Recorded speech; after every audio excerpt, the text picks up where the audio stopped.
Assalamualaikum warahmatullahi wabarakatuh. Hamdan syukran ala nikmatillah wa usolli wa sallimu ala rasulillah sayyidina Muhammad ibn Abdillah. Amma ba'du. Sahabat channel ABM TV yang dirahmati Allah subhanahu wa ta'ala, semoga kita semua dijadikan hamba Allah yang selalu mendekatkan diri kepada Allah subhanahu wa ta'ala. Dan salah satu cara mendekatkan diri kita kepada Allah yaitu dengan berzikir. Sehingga dalam keadaan apapun kita harus berzikir. Jika kita tidak berzikir, amalan apapun tidak ada efek ataupun pahala, bahkan bisa hilang. Berzikir itu adalah ingat kepada Allah Subhanahu wa taala. Maka Allah menjelaskan di dalam Al-Qur'an, A'udzubillahi minasyaitonirrajim, Bismillahirrahmanirrahim. Ya ayyuhalladzina amanu dzkurullaha qiyaman wa qu'udan wa 'ala junubikum. Hei orang-orang yang beriman, berzikirlah kalian kepada Allah Subhanahu wa taala. Ingatlah kalian kepada Allah Subhanahu wa taala dengan keadaan berdiri, duduk, berbaring, dengan keadaan apapun kita harus berzikir kepada Allah Subhanahu wa taala.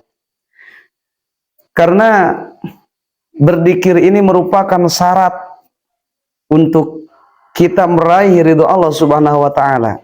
Karena ketika kita sholat, hati kita tidak berzikir kepada Allah, yang artinya tidak ingat kepada Allah Subhanahu wa taala, maka sholat itu tidak ada apa-apanya.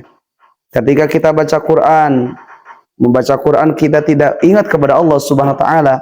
Ketika kita berwudu tidak ingat kepada Allah Subhanahu wa taala, maka ibadah itu kurang nilainya.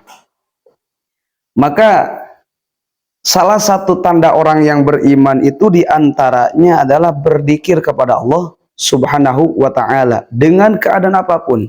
Mau di pasar, mau di ladang, mau di sekolah, di kantor, berzikir.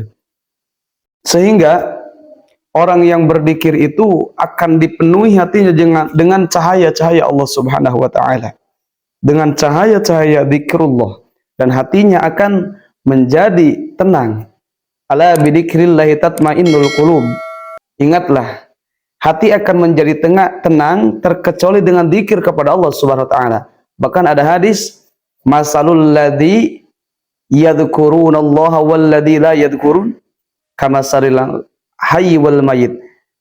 Perumpamaan orang hidup dan orang mati itu adalah orang yang berzikir dan orang yang tidak berzikir. Yang mana orang yang berzikir hakikatnya itu orang yang hidup.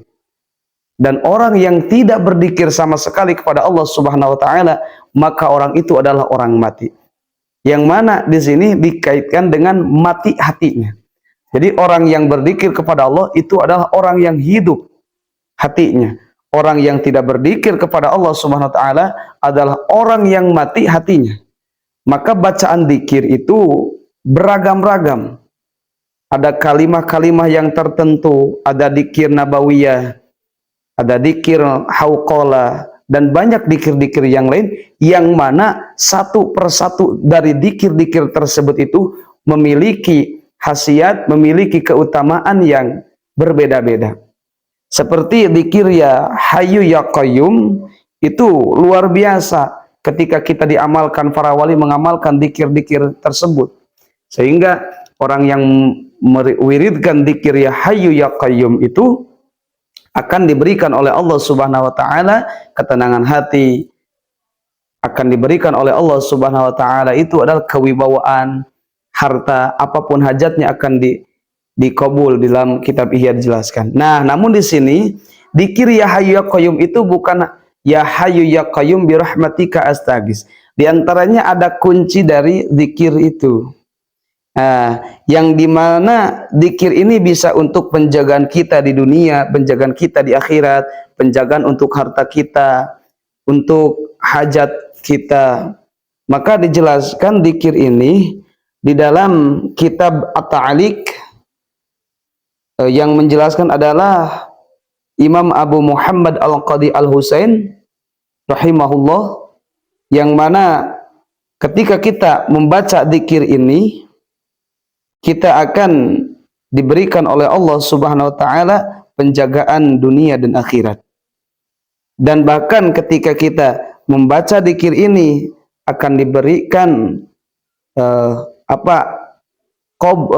hajat kita, supaya hajat kita dikabul oleh Allah Subhanahu wa taala dengan syarat kita membaca zikir ini dengan ikhlas. Kemudian setelah membaca zikir kita minta berkahnya kepada Allah Subhanahu wa taala supaya hajat kita dipenuhi oleh Allah Subhanahu wa taala.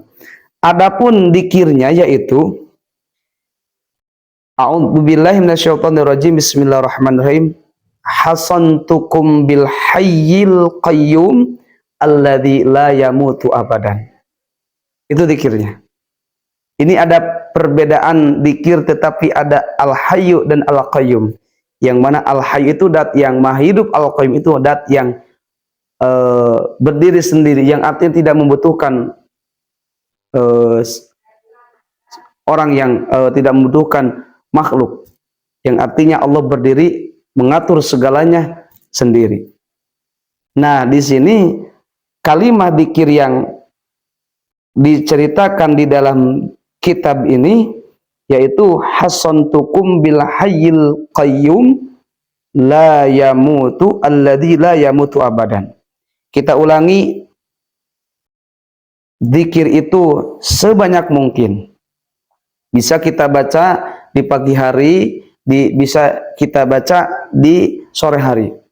Sore hari setelah asar atau setelah maghrib. Pagi hari setelah subuh atau setelah sholat duha. Kurang lebih sholat duha kita laksanakan jam 7, kemudian setelah sholat duha kita amalkan dzikir ini. Saya ulangi lagi dzikirnya, hasantukum bil hayyil qayyum alladzi la yamutu abadan. Hasantukum bil hayyil qayyum alladzi la yamutu abadan.